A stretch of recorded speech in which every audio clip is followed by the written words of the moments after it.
Assalamualaikum warahmatullahi wabarakatuh. Waalaikumsalam warahmatullahi wabarakatuh. Alhamdulillah wa syukrulillah wa binikmatillah la haula wa la quwwata illa billah. Rabbi shrah li sadri wa yassir li amri wa hlul 'uqdatam min lisani yafqahu qawli. Kepada yang kami muliakan segenap hadirin yang dirahmati Allah Subhanahu wa taala. Alhamdulillah oleh Allah kita malam hari ini diberi rahmat nikmat hingga kita bisa kembali istiqomah untuk bersama-sama kita tholabul ilmi. Pokoknya harus kita tanamkan dalam batin kita setiap malam Jumat waktunya ngaji di MWJ Batak Kota. Siap? Siap. Udah pokoknya niku harus ditanamkan bahwa kita itu punya prinsip setiap malam Jumat itu acaranya ngaji di MWJ Batam Kota. Ini wajib. Karena sebagaimana yang Kula sampaikan sebelumnya, dengan seperti itu kita itu nanti memiliki status bahwa kita ini masuk kategori thalibul ilmi. Wonten namanya Mbah Yai Hamid Pasuruan. Mbah Yai Hamid itu beliau setiap ada orang yang ke beliau meskipun sudah tua, renta, gak kuat apa-apa, tapi disuruh untuk ngapalkan atau menghafal Al-Quran. Padahal umurnya sudah 80 tahun, 70 tahun, 60 tahun, tapi disuruh menghafalkan Quran. 30 juz bukan. Karena kayak udah sulit lah orang umur 80 tahun ngapalin Quran itu koyok-koyok ya. Jangankan yang 80 tahun, panjenengan yang umur di atas 30 tahun kadang wis nggih kan? Mulai mikir cewek, mikir ekonomi, mikir politik, mikir Vina Bandung, Cirebon sekarang ya. Saya lagi rame. Udah masalah kita tuh banyak. Itu umpamanya umur 80 tahun kok iso ngapalin Quran itu sulit. Tetapi beliau Mbah Yai Hamid Pasuruan itu akan senantiasa orang yang hadir disuruh untuk ngapalkan Quran. Agar orang ini ketika wafat dia punya status orang yang sedang proses menghafal Quran. Jadi meskipun dia nggak tuntas, tapi dia tuh sudah punya sertifikat sebagai peserta. Dia sudah punya tanda sebagai peserta. Maka kami juga berharap begitu. Ya pokoknya kita tanamkan dalam batin kita. Dari setiap pekannya malam Jumat ini waktunya ngaji. Udah pokoknya waktunya ngaji. Mari kita mulai majelis kita dengan bersama-sama membaca surat Al-Fatihah. Semoga Allah senantiasa memberikan kita semuanya hidayah, maunah, inayah. Semoga Allah senantiasa memudahkan kita semuanya dalam mencari rezeki yang halal, rezeki yang barokah. Semoga melalui wasilah kita tholabul ilmi ini Allah memberikan kita semuanya kemudahan yang dalam keadaan sulit, yang dalam keadaan sakit semoga oleh Allah diberi kesembuhan, dan semoga kita ini oleh Allah digolongkan orang-orang yang husnul khotimah. Amin ya rabbal alamin. Al-Fatihah. A'udzubillahi minasyaitonir rajim. Bismillahirrahmanirrahim. Alhamdulillahirabbil alamin. Ar-Rahmanir-Rahim Maliki yaumiddin. Iyyaka na'budu wa iyyaka nasta'in. Ihdinas siratal mustaqim. Shiratal ladzina an'amta 'alaihim ghairil maghdubi alaihim waladdallin. Amin. Bismillahirrahmanirrahim. Kita melanjutkan kajian kita mengkaji kitab Fathul Qorib. Sekarang kita masih membahas syarat-syarat sholat. Wasani adapun yang kedua, syarat yang kedua itu satrul launil aurati, menutup warna aurat. Indal qudrati ketika kuasa atau ketika mampu. Walau karena meskipun ada siapa asahsu orang yang sholat itu kholian sendirian fitul matin dalam kegelapan. Jadi syarat sholat berikutnya itu menutup warna aurat. Pentingnya ngaji kan? Kita kan biasanya ngerti itu menutup aurat. Jelas ya? Menutup aurat. Tapi kalau kita kaji dalam kitab Fathul Qorib ini, yang dimaksud menutup aurat itu menutup warna aurat. Saya lagi, menutup warna aurat. Yang penting warna kulit ini enggak ketok. Umpamane Mbah Nasirun ketika sholat ini wis gawe baju tebalnya itu 5 cm, tapi kok transparan, itu enggak sah. Kenapa? Warna kulit belum tertutup. Tapi umpamanya ada orang sholat gawe baju suwek sinipol sampai mulai tonjolan itu ketok kabeh. Nggih kan? Nyelempit itu ketok kabeh. Bendol itu ketok kabeh. Tapi warna kulitnya enggak nampak. Saya ulangi, warna kulitnya enggak nampak. Katakanlah dia memakai baju yang ini enggak menampakkan warna kulit tapi menampakkan lekuk tubuh. Bahasa kita begitu. Nah ini bagaimana? Dalam konteks sholat ya sah. Itu nanti belum membahas masalah itu makruh apa enggak. Dalam konteks sholat ya sah. Kalau kaitan sah itu batal apa sah? Enggak ada. Baru kalau haram bisa, makruh bisa, sunnah bisa, wajib bisa, mubah. Kalau kaitan sah ya batal, kalau enggak batal ya sah. Berbicara masalah tentang itu maka hukumnya sholatnya sah. Karena yang dimaksud menutup aurat itu adalah satru launil aurat, menutup warna aurat.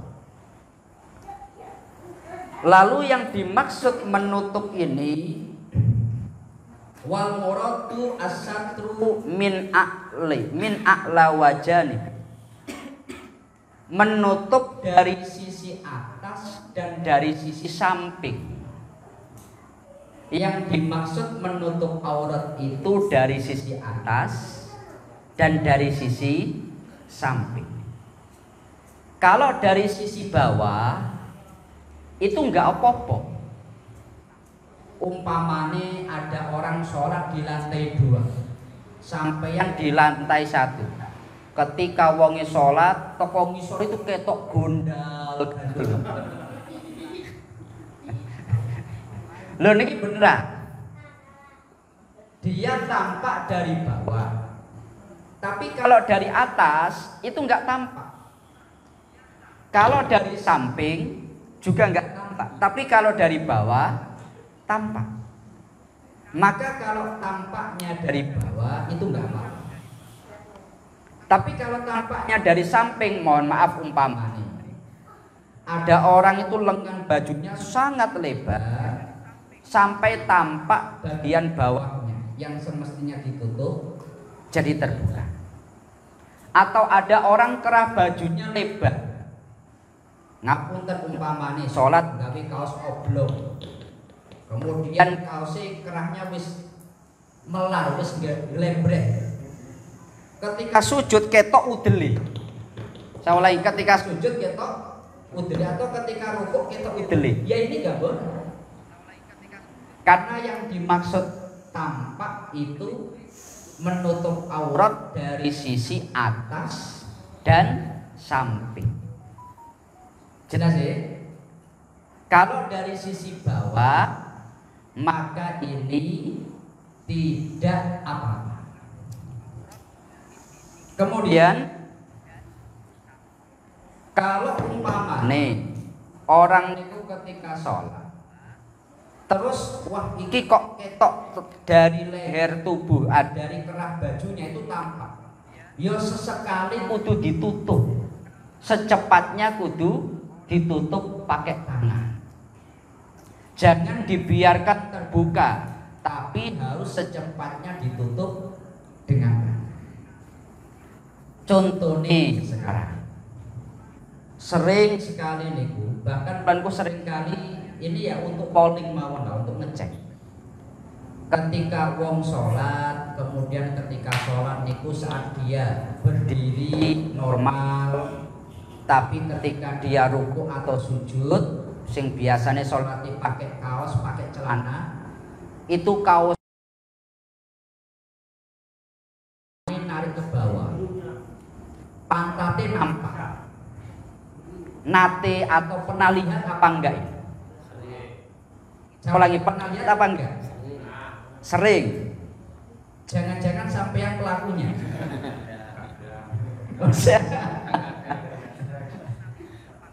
Saya ulangi nih. Itu bisa menjadi standar bahwa ternyata masalah menutup aurat itu banyak di antara saudara kita yang belum paham. Yang namanya syarat itu harus terjaga mulai awal sampai akhir sholat. Kalau di tengah-tengah sholat ini terjadi masalah, ya sholatnya nggak sah.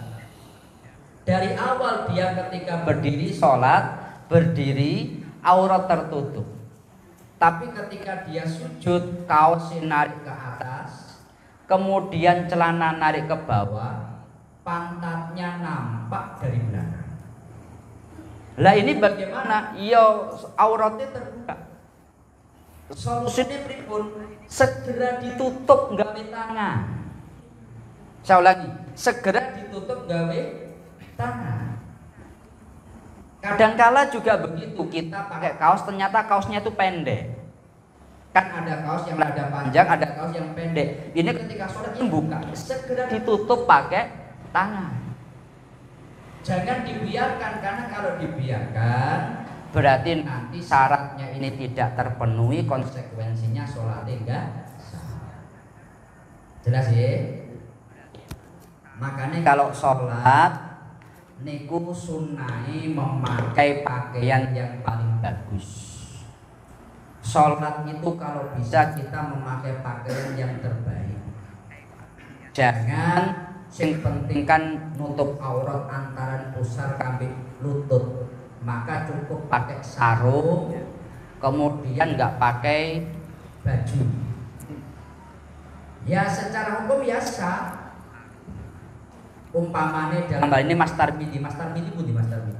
Kayaknya ya, bilang buku ini. Mas Tarmidi itu ketika sholat cuma pakai sarung, kemudian pusarnya tertutup, lutut tertutup. Secara hukum fikih ya sah sholat. Saya ulangi, ya sah sholat. Tetapi dalam hal ini kesunahan sholat itu memakai pakaian yang terbaik.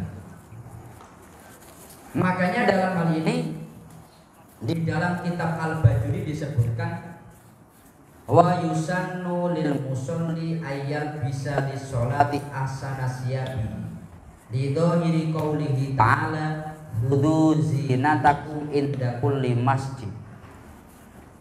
Orang yang sholat ini disunahkan memakai pakaian yang terbaik karena ada dohirnya ayat khudhu zinatakum, ambillah perhiasan kalian inda kulli masjid, ketika di tiap-tiap tempat sholat atau di tiap-tiap tempat sujud.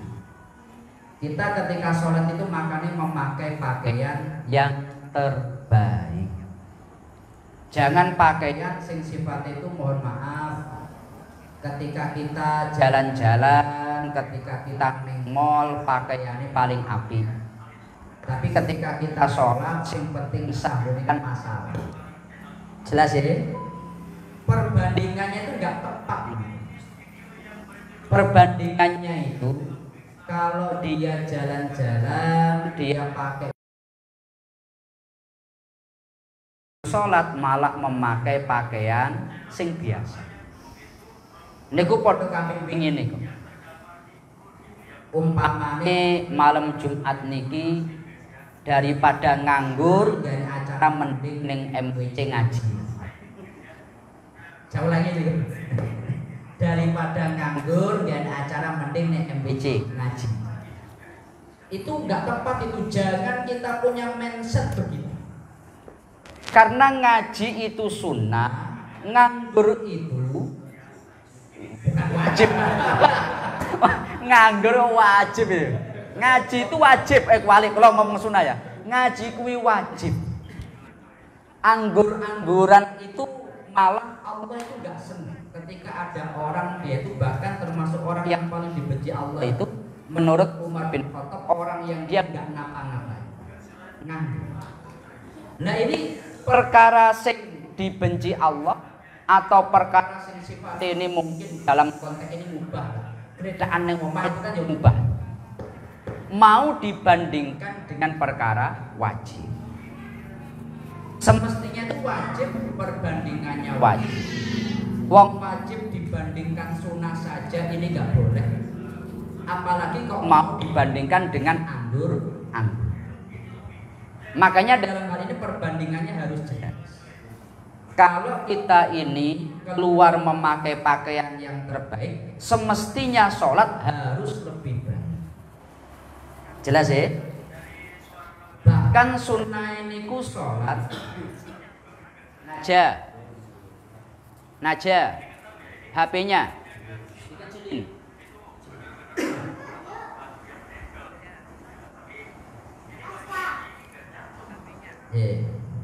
Iku wis tanggung jawab bapak kuwi. Kami lanjut. Bahkan sunnai orang ketika sholat itu memakai dua pakaian, tidak satu pakaian. Mas tenget kan kadang wong niku pakai gamis tapi gak pakai jeruan. Lah kita orang Nusantara, wong Indonesia rata-rata wis terpenuhi. Ya pakai baju, ya pakai sarung, kadang pakai daleman juga. Sunnah itu memakai dua pakaian. Ada daleman, ada bagian luar. Makanya kalau yang pakai gamis, ojo gamis blong-blongan. Engkau ketika ada sujud ketok bendol ini.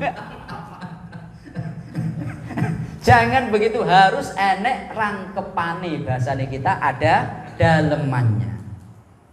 Rasulullah niku beliau dalam hadis, idza shalla ahadukum falyubsa saubaihi fa innallaha ahaqqu ayyuzayyana lahu.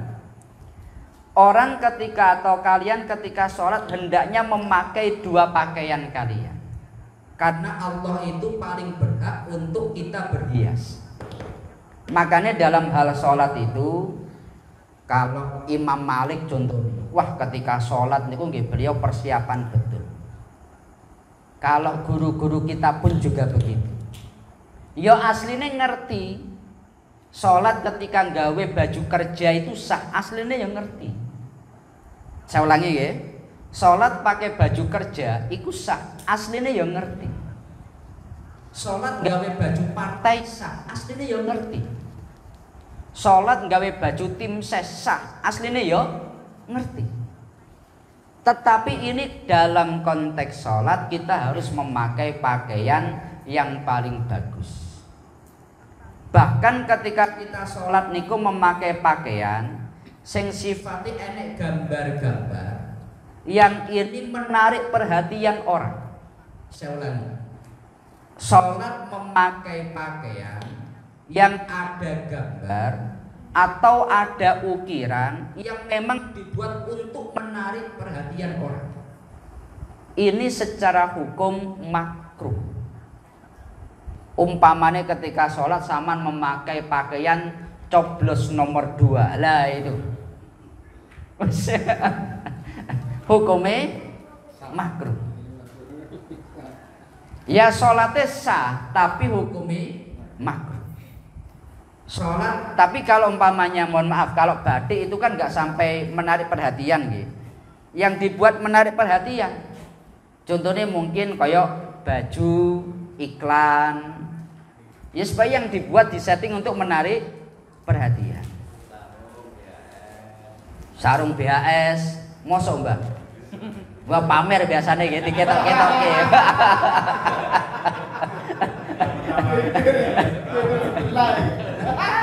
Gambare dikuwetok-ketok ya Mbah ya. Wes BHS iki lho BHS. Yang seperti itu karena apa? Taswis, mengganggu orang lain, menarik perhatian. Makanya paling afdolnya ketika kita sholat itu memakai baju putih. Ya, memakai baju putih. Artinya memakai baju yang polos lah. Sehingga enek gambar-gambar yang menarik perhatian. Kalau di dalam kitab Al-Bajurin itu sebut wa yukrahu ayyusalliya fi saubin fihi suratun au nuksak li'annahu rubbama saghallahu an sholati. Karena kalau orang memakai pakaian yang ada gambar-gambarnya dan sebagainya, ini kadangkala menjadikan dia teralihkan dari sholatnya. Makanya dalam hal ini lak sholat bagusnya sing polos-polos wae. Jelas ya? Ngaten. Kemudian kita itu harus memakai penutup aurat walau kana asyahsu khaliyan fi dzulmatin. Meskipun kita ini sholatnya di sepi dan gelap. Meskipun sepi nggak ada orang, meskipun gelap, tetap harus memakai penutup aurat. Saya ulangi, meskipun dalam kegelapan, meskipun nggak ada orang, harus tetap nutup aurat. Karena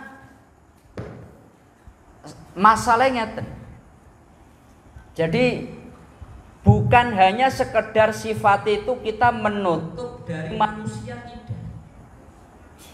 Ada pertanyaan ngeten, kenapa kita itu ketika dalam hal sholat sendirian dalam gelap kok tetap nutup aurat? Kan padahal nggak ada orang yang melihat. Maka dalam hal ini dijawab, ya krono ini perintah Allah. Kemudian dalam hal ini wongi itu meskipun gelap nggak ada orang yang melihat, meskipun Allah kuwi sampean gawe baju atau ora tetap ngerti. Tapi kan beda. Orang kalau dia memakai pakaian, dia itu menunjukkan bahwa dia itu malu. Saya ulangi, dia itu malu. Makanya di dalam kitab Al-Bajurin itu sebutkan bi annallaha ahaqqu ayyustahya minhu wa huwa yara abdahu al-mustatiru muta'addiban dunawi. Orang yang dia dalam kegelapan dan dia itu enggak ada siapapun tetap nutup aurat sesuai aturan, iki berarti orang yang punya adab dan dia menjaga rasa malu dari Allah Subhanahu wa ta'ala. Krono yang namanya menutup aurat itu tidak hanya sekedar saya menutup aurat dari mata orang, enggak hanya begitu. Hubungan menutup aurat itu perintah Allah, bukan berkaitan dengan manusia. Saya ulangi, hubungan menutup aurat itu kaitan perintah Allah, bukan kita dengan sesama manusia. Bukan berarti kalau ada orang dia membuka aurat kita ini nggak boleh melihat. Berarti kalau dia menutup aurat kita boleh memandang-mandangi gitu? Ya enggak. Umpamanya enek wong memakai aurat sudah tertutup tapi aman kan itu sudah menutup aurat, kita boleh memandanginya? Enggak boleh, tetap enggak boleh. Ada orang atau tidak kita wajib nutup aurat. Ada yang menutup aurat atau tidak kita harus menjaga pandangan. Aturannya begitu. Jelas ya? Kemudian fa'in ajuza ansatriha sholla ariyan. Kalau orang niku nggak mampu untuk mendapatkan penutup aurat, wis pokoknya nggak ada baju yang bisa digunakan untuk sholat, maka dia itu sholat dengan telanjang. Saya ulangi, sholat dengan telanjang. Wala yumi'u birruku'i wasujudi bal yutimmuha wala i'adata alaihi. Meskipun dia sholat ini telanjang, wonge ruku'i yo sempurna, sujudnya juga sempurna, dan orang ini menyempurnakan sholatnya, nggak perlu i'adah.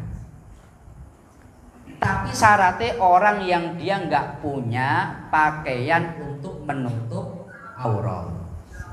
Contohnya nih, ada orang dia itu pakaiannya ini terkena najis, dia nggak membawa pakaian yang lain.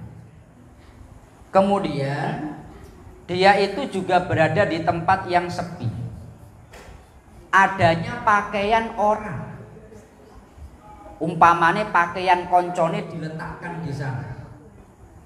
Dia kalau memakai pakaiannya itu najis, memakai pakaian orang itu gosok tanpa izin. Niku bagaimana? Sholatnya lebih baik sholat wudu. Jelas ya? Tapi bila tidak mampu memiliki pakaian untuk menutup aurat. Tapi kalau mampu untuk menemukan penutup aurat, ya wajib nutup aurat. Nggak boleh dia itu memiliki pakaian menutup aurat tapi sengaja sholat wudu. Lah ini nggak oleh. Sholatnya ya batal. Cuma kalau dia tidak mampu maka nggak apa-apa.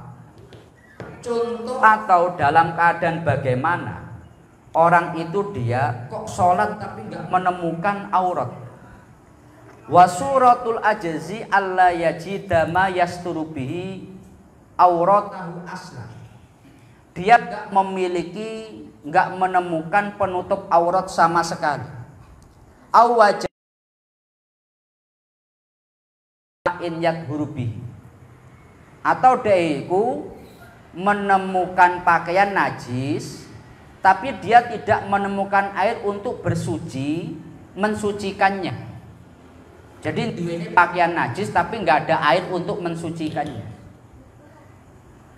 Au bisa fi makanin najisin walaysa mahu illa saubun yafrosu ala najasati. Atau dia itu di penjara dalam satu tempat yang najis dan dia tidak menemukan pakaian kecuali najis. Ya kan contoh sederhana nih ngoten lah. Sampean berada di satu tempat, kemudian sampean nggak ada pakaian, sedangkan pakaian sama najis. Lah terus piye? Itu kalau memang nggak ada orang sebagainya dan tidak bisa mendapatkan pakaian untuk sholat, niki yo sholat udo bapopo. Daripada gosok, saya ulangi, daripada gosok, logikanya nget, saniki. Udah. Ini yang sering terjadi nih. Dia nggak memiliki pakaian suci. Eneke pakaian koncone, udah pakai pakaian temannya ini. Akhirnya dia sholat memakai pakaian gosokan. Sholatnya sah tapi gosoknya haram. Ini para ulama itu mengatakan orang seperti ini sholatnya yo untuk ganjaran, gosoknya yo untuk dosa. Lah tinggal ditimbang kira-kira lebih berat dosa atau lebih berat pahalanya. Sholatnya belum tentu diterima, tapi gosoknya wis mesti haram. Contoh yang sekarang lagi rame, logika ini nanti dipakai. Contoh tadi itu di logika hukum itu nanti diterapkan pada kasus yang sekarang rame. Orang haji tidak memakai visa haji. Saya ulangi, orang haji tapi tidak memakai visa haji. Kota itu sudah ditentukan, fasilitas sudah diberikan, tapi itu diberikan untuk orang-orang yang memiliki visa haji. Kota dari tiap negara sudah ditentukan. Ada orang-orang ilegal, dia itu tidak menggunakan visa haji, kemudian dia itu haji. Nah, ini berarti dia gosok fasilitas, tempat, sarana prasarana daripada orang yang semestinya. Kenapa di dalam Bahsul Masail PBNU yang baru tadi itu beredar, para Suriah menetapkan hukum sah tapi haram. Salah, hukum sah tapi haram. Karena logikanya itu logika podo kambik wong sholat tapi pakai baju gosopan. Sholate sah tapi gosope haram. Jelas ya? Contoh-contoh seperti ini loh, kalau orang memahami fikih itu nanti bisa dikembangkan dalam konteks yang sangat lebar. Ada orang dia itu gosok tanah, bangun masjid, Anda sholat di tempat itu, pi hukumnya. Kalau dalam contoh yang lebih luas Pak Nasrul, jelas ya? Sama jangan melihat iki sholat pakai baju gosopan, kat mulai biar contohnya ngono. Tapi ini sebetulnya adalah contoh-contoh yang bila dikembangkan akan mengenai sekian banyak kejadian di masyarakat. Orang haji nggak memakai visa haji. Umpamane Mbak Nasirun dari Indonesia niki krono duwe ilmu lipat bumi langsung melangkah morone Mekah. Ning kono wis utak-utuk moro-moro pingin haji. Kira-kira kan netape kok ya di tempatnya wong-wong haji dan seterusnya. Fasilitasnya juga memakai fasilitas orang yang haji. Lah dalam konteks inilah dia tidak memiliki visa, berarti dia tidak memiliki izin.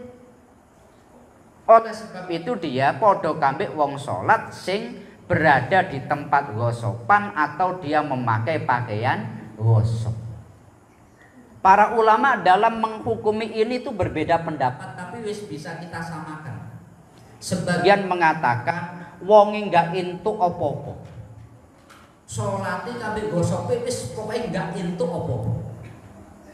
Krana wis mumet kan, iki gosoke yo entuk dosa, salate entuk ganjaran, iki piye wis gak entuk apa-apa.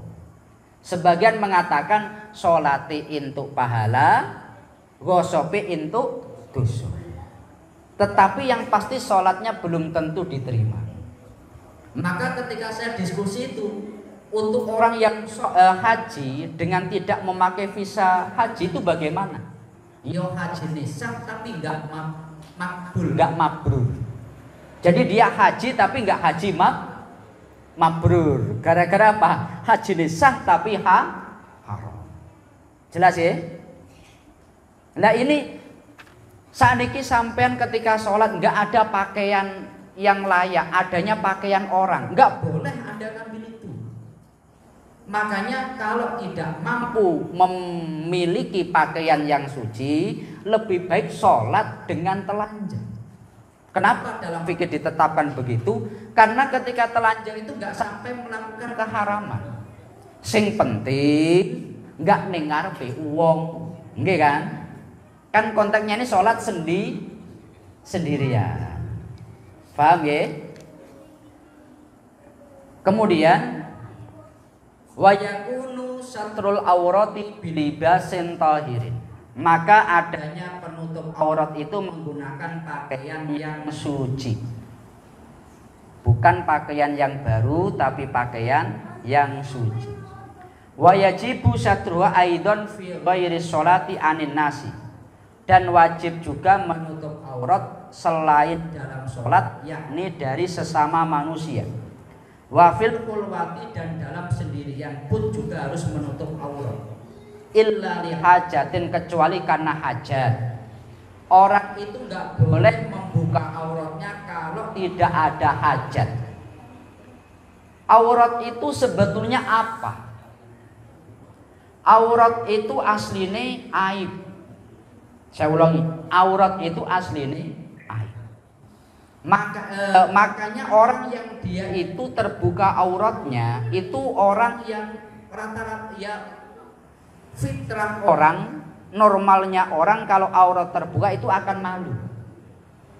Fitrahnya manusia kalau aurat terbuka itu akan malu. Umpamane enek wong ketika sholat celonone atau ketika dia nggak sholat lah jalan-jalan celananya sobek, mesti malu kan?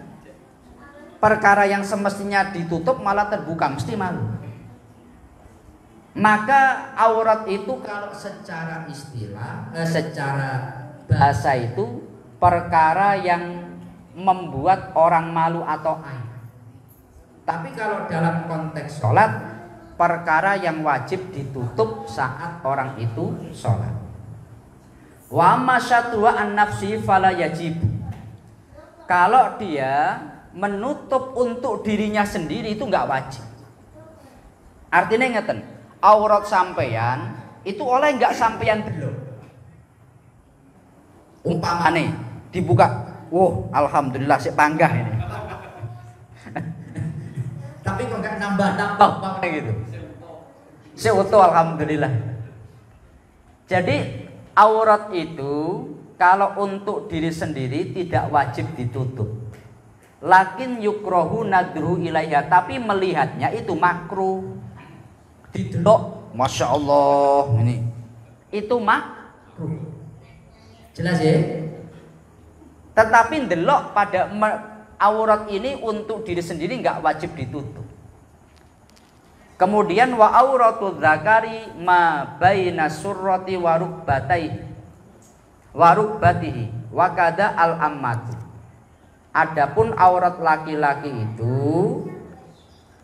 perkara yang berada di antara pusar dan lutut. Saya ulangi, perkara yang berada di antara pusar dan lutut. Oleh sebab itu, yang berada di antara pusar dan lutut itu wajib ditutup. Pada dasarnya pusar dan lutut itu bukan aurat. Saya ulangi, pada dasarnya wong pemene salat udel ketok itu udel pusar tidak disebut aurat. Tetapi karena ini menjadi batas daripada perkara yang wajib ditutup, maka dengan adanya antara pusar wajib ditutup, pusar pun harus ditutup. Sama seperti masjid. Serambi masjid itu bukan masjid. Tapi karena menjadi batas masjid, maka hukum serambi sama seperti masjid. Pusar itu tidak aurat. Tapi karena menjadi batas daripada aurat, maka wajib ditutup. Jelas gibah ya? Jelas napa mboten Mbak Nasir? Saya pusing. Oh,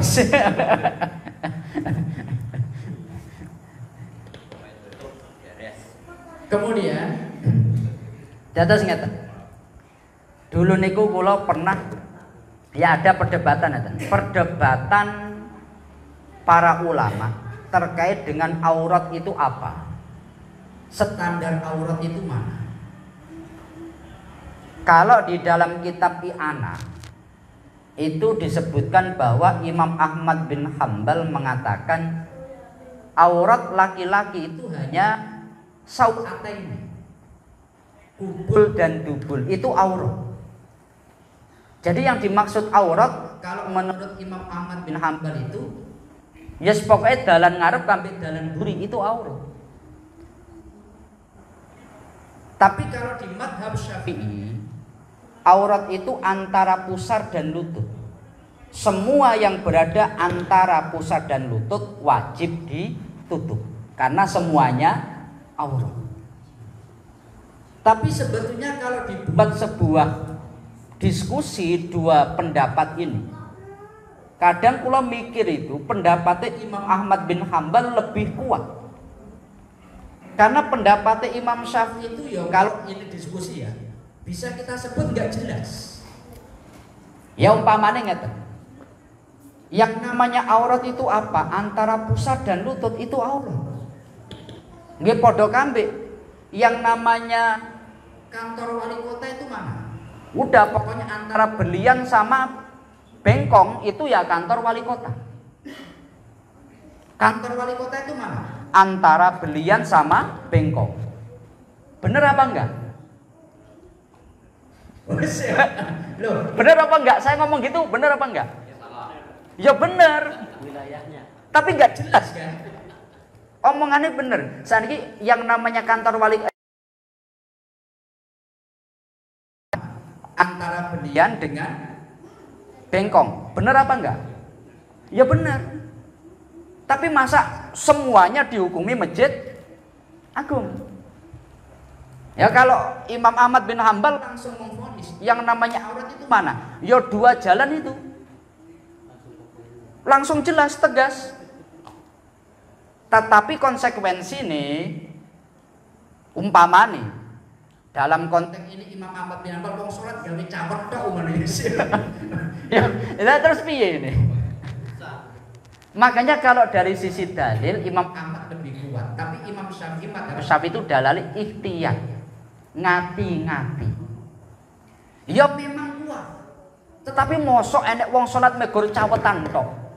Lah terus piye umpamane? Sak masjid cawetan tok salat lanangi. Wis. Loh tapi bener coba ya. Kalau Imam Syafi'i itu aurat mana antara pusar dengan lutut. Podo kambe Masjid Agung mana? Antara Belian dengan Bengkong. Bener apa enggak? Ya bener. Jelas sih. Tapi kan juga jelas dong. Yo masa semuanya disebut Masjid Agung. Jelas ya? Lah Imam Ahmad bin Hambal yang namanya aurat itu mana? Ya sudah pokoknya sawata ini itu. Yang lainnya ya bukan. Ya langsung Masjid Agung ya sana itu, yang lainnya ya bukan Masjid Agung. Ya ini kan tapi yang drawasi juga. Kalau dipraktekkan dalam sholat pendapat Imam Ahmad bin Hambal itu drawasi. Nah ini beneran nih. Lanjut ya. Lalu kalau wa auratul hurrati, adapun aurat perempuan fis sholati di dalam sholat itu masiwa wajhiha, perkara selain wajahnya, wa kaffaiha dan dua telapak tangannya, zohron baik zohir wa batinan dan batin, ilal ku'aini sampai pada pergelangan. Kalau aurat perempuan dalam sholat itu seluruh badan kecuali wajah dan telapak tangan. Dalam kitab Fathul Qorib dijelaskan, ini penting, ini standar. Dalam kitab Fathul Qorib disebutkan telapak tangan baik dalam atau luar batasnya pergelangan. Jadi aurat perempuan itu apa? Seluruh badan, rambut, kuku, semua. Yang dikecualikan apa? Wajah dan telapak tangan. Yang dimaksud telapak tangan itu baik dalam atau luar batasnya pergelangan. Dalam hal ini umpamanya ada orang sholat ngeten, wong wedok ngeten, ini berarti nggak sah. Gara-gara apa? Sebetulnya yang boleh nampak itu pergelangan saja. Gini. Ya pas pergelangan ini. Kalau begini lengannya berarti nampak. Berarti ini sudah melewati batas karena ini nggak boleh nampak. Yang boleh nampak itu hanya batasnya di sini. Jelas? Umpamanya sekarang ketika sholat dia itu telapak tangan yang luar nampak, nggak masalah. Pakai kaos yang sing di sini ya pergelangan ngeten, itu nggak apa-apa. Nggak harus pakai mukena. Yang penting seluruh badan tertutup kecuali muka dan telapak tangan. Kalau kakinya nampak gimana? Ya nggak sah.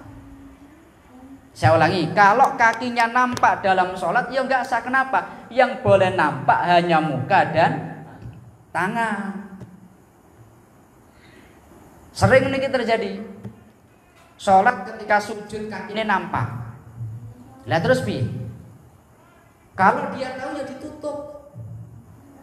Kenapa yang boleh nampak itu hanya muka dan telapak tangan? Batasnya mana? Pergelangan. Lalu yang namanya muka itu yang boleh nampak itu niki. Mulai tempat tumbuhnya rambut secara umum sampai bawah dagu niki muka. Lalu depan telinga sama depan telinga ini muka. Oleh sebab itu kalau sholate mukenane ngeten rambutnya ketok ya enggak sah. Kalau ketika sholat mukenane ngeten bawah ini nampak ya enggak sah. Niki teliti, harus teliti.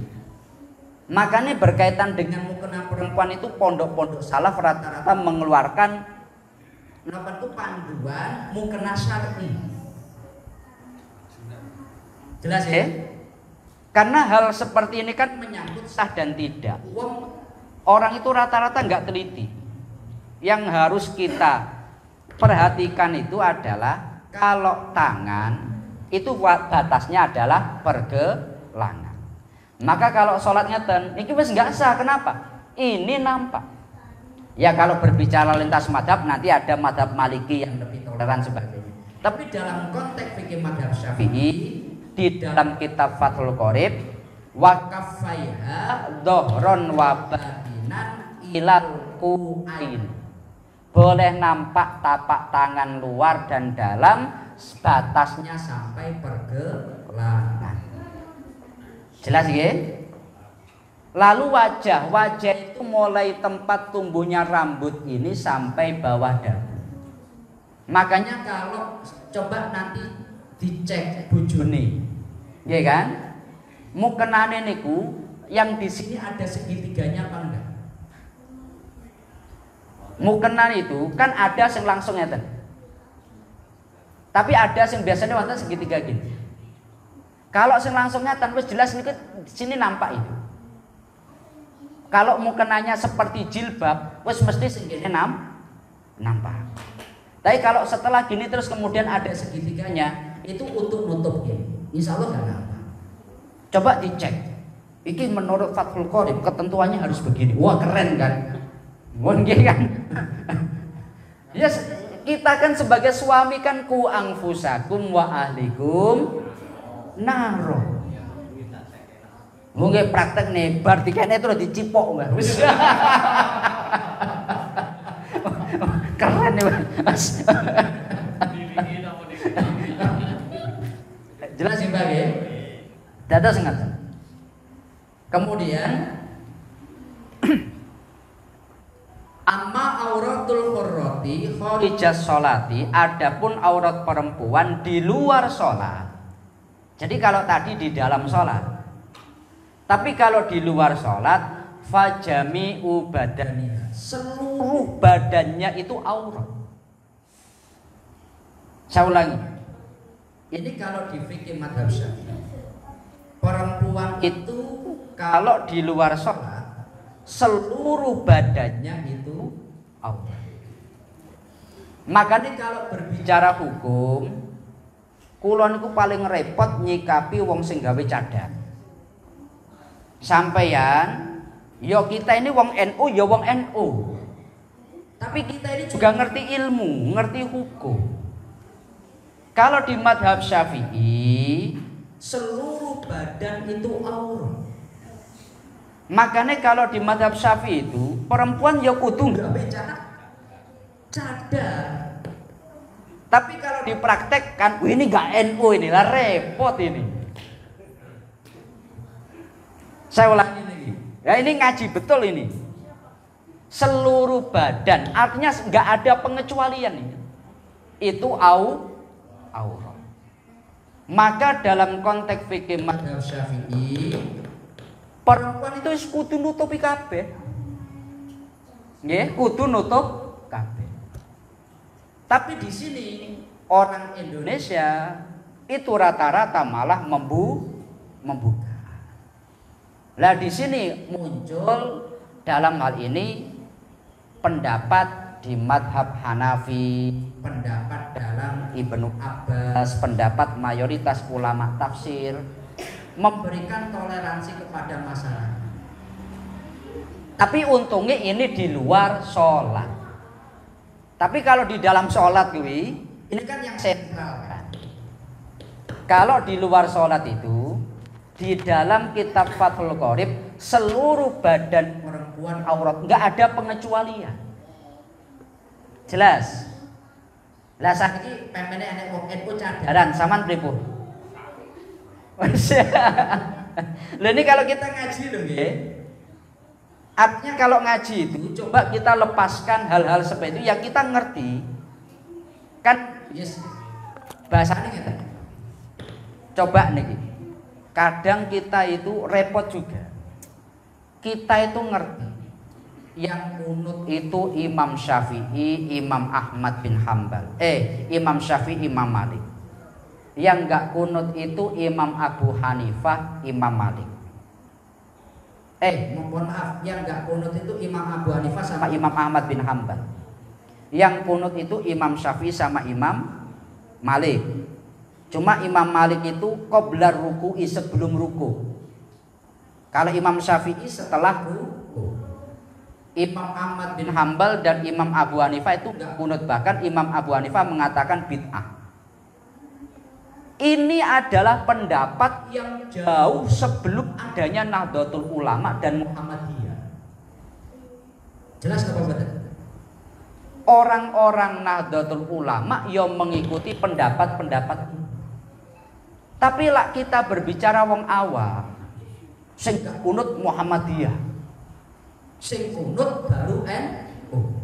Loh, padahal NU itu kan ngikuti 4 madhab. Saya ulangi, NU itu ngikuti 4 madhab. Maliki, Hanafi, Syafi'i, Hambali. Loh kan kita kan ngikuti 4 madhab dong. Tapi kalau nggak kunut disebut nggak NU. Oh saniki sing pernah ngomong ngono tobat zaman. Artinya kalau kita kembalikan di ilmu itu sebetulnya masalah beres. Lah cuma saat niki wong niku kalau bahas masalah ilmu jarang, neng grup lah pemene bahas ilmu kadang malah izin kan. Sama ndelok neng grup itu kalau bahas ilmu itu malah tersudut. Ini grup Nahdlatul Ulama tapi isinya kok nggak ada ilmunya sama sekali. Masya Allah itu. Oh, kadang wong-wong sampai kadang itu dari ustadz-ustadz gawe grup dhewe. Gawe grup dhewe padahal ini kepentingan umum tapi gawe grup dhewe gara-gara apa? Masyarakatnya konco-koncone dijak bahas ora gelem. Loh padahal ini untuk mereka, contoh masalah korban ini kan untuk kita semua kan? Nggih napa betul? Korban untuk kita semua apa enggak? Tapi ketika bahas itu masalah kok ini dibahas. Lah terus ini untuk sapa? Wih malah kayak waras ini enggak enak ini. Artinya kita butuh evaluasi lah. Dalam hal ini niki kita harus meletakkan ini ilmu.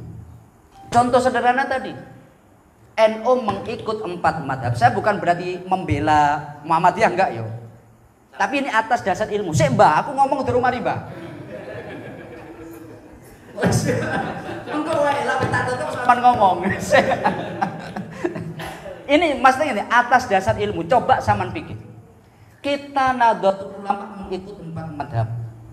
Dalam hal ini dimulai dari yang pertama Hanafi, Maliki, Syafi'i, Hambali. Yang kunut itu Imam Malik, Imam Syafi'i. Yang enggak kunut itu Imam Abu Hanifah, Imam Ahmad bin Hambal. Tapi orang berani mengatakan sih enggak kunut, enggak NU. Loh padahal NU itu mengikuti 4 madhab. Kalau enggak kunut, enggak boleh disebut wong NU. Lah terus gimana? Benar apa salah ucapan? Makanya NU itu kecil bukan karena NU-nya tapi karena orang-orangnya. Wih, malah keren omonganku lah. Masya Allah ini. Gak usah diteruskan lah ini. Pun Mbak, pengen ngomong apa Mbak? Monggo Mbak. Hah? Wedi kali NU nih. Enggak maksudnya ngaten. Kadang kita niku miris. Ya Allah, ini kita pingin membahas masalah Nahdlatul Ulama, membahas masalah keumatan, tapi kadang itu dalam hal menempatkannya bingung. Nah ini padahal kan juga membahas Nahdlatul Ulama. Sebetulnya apa yang membedakan Nahdlatul Ulama dengan organisasi yang lain? Kalau sampean cuma ngomong program wae, itu organisasi lain ngono. Nah terus apa bedanya Nahdlatul Ulama dengan organisasi yang lain? Nggih napa mboten? Saiki kalau ngomongin masalah politik wae, yo ning grup-grup lain yo ngono. Lah ning grup resmi NU, yo kita yes minimal rodok ngerti lah. Makanya kemarin kalau masalah waktu politik kan sengaja gue loh, udah waktu ngaji. Minimal ada penyeimbang. Jelas napa mboten nih? Bedane NU dengan di luar NU kan ngoten.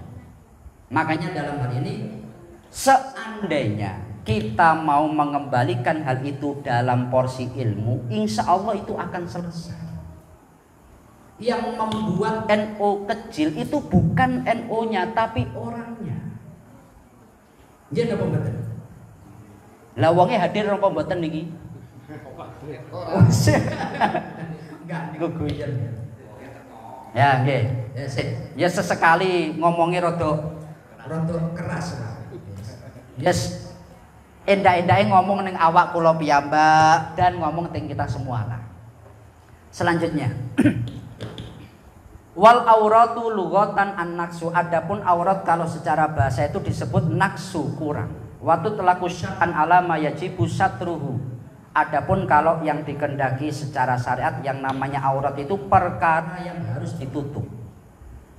Wala ma yahrumu nadruhu wa dzakarahu al-ashab fi kitabin nikahi.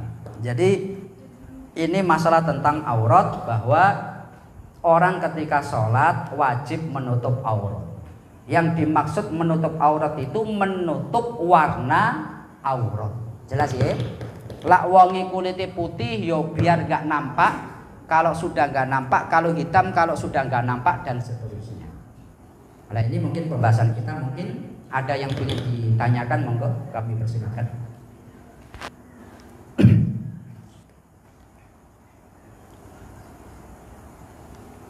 Ada yang tanya? Yeah. Perempuan itu kalau semua ya pakai kacamata juga ya, matanya nggak nampak kan. Terus cara umpamanya mencari nafkahnya gimana itu Perempuan kita. Ya kan tadi auratnya kan di luar sholat harus ditutup semuanya. Yeah. Makanya ngeten kan. Kula itu pernah meneliti ini, jadi nggak? Kan ada, mohon maaf ya, ini kalau secara pandangan fikih ya. Kalau perempuan itu kan dibagi dua. Ada namanya amat, ada namanya hurrah. Amat itu adalah perempuan yang statusnya pekerja atau budak. Kalau untuk hurrah, perempuan merdeka, itu wajib menutup. Kalau amat itu auratnya sama seperti laki-laki. Saya ulangi. Makanya kalau di Arab Saudi, di Arab itu perempuan kan nggak boleh kerja. Saya ulangi, perempuan merdeka itu nggak boleh kerja. Lah di Indonesia rata-rata wonge kerja tapi disebut orang merdeka. Lalu ini kan beda. Loh, beneran Mbah niki. Makanya kalau di Indonesia itu menjadi spesial. Kalau membahas fikih kok tidak dibumikan, maksudnya disesuaikan, itu akan keras betul, kayak wong Wahabi lah. Dalam hal ini kalau fikih betul, orang perempuan itu kalau dia hurrah artinya dia yang tidak bekerja, Mbak. Lah dalam hal ini seluruh badannya menjadi aurat. Tapi kalau yang bekerja itu ya statusnya aman. Tetapi dalam konteks itu nanti ada ngeten Mbak. Bagi orang yang dia, ini kan masalah tentang status standar. Tapi kalau situasi contohnya, meskipun dia itu orang Qurra merdeka, tapi kalau dia itu kerja, dia itu muamalah, dia boleh membuka yang dibutuhkan. Contohnya wajib nutup aurat, tapi ketika jual beli orang yang dia menjual dia nggak tahu wajahnya. Saman sopo kan untuk mengetahui maka harus dibuka. Artinya tapi itu dalam situasi kondisional. Mas ngeten. Kalau dipraktekkan. Kalau Syafi'iyah betul. Kalau nggak kerja ya ditutup. Tapi kalau kerja ya sesuai kebutuhan. Jelas apa betul? Berarti ada dimakruhkan kalau buka aurat itu nggak dosa berarti. Kalau sesuai kebutuhan. Kebutuhannya itu. Ya. Tuntutan pimpinan ya, karena kerja punya pimpinan dan seperti aturannya kan seperti itu. Lah ya. Jadi Berarti nggak dosa itu. nggih boten. Ya ini kalau berbicara dalam konteks fikih Syafi'i ya. Tapi kalau nanti fikih Hanafi rodok longgar, dalam hal ini yang Hanafi niku sing longgar. Makanya kalau Gus Bak ngomong orang Indonesia itu ngakuni Syafi'i tapi kebanyakan milu Hanafi. Ngakuni Syafi'i tapi kebanyakan ngikut Hanafi. Saman Syafi'i apa Hanafi? Empat madhab.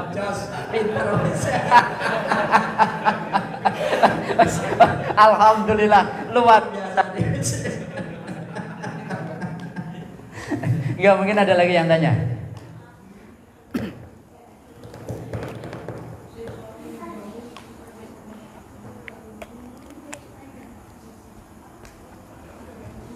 Betul wonten.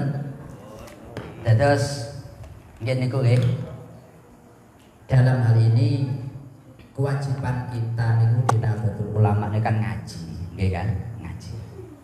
kita itu semua ngaku santri ini Mbah Yai Hasyim Asy'ari.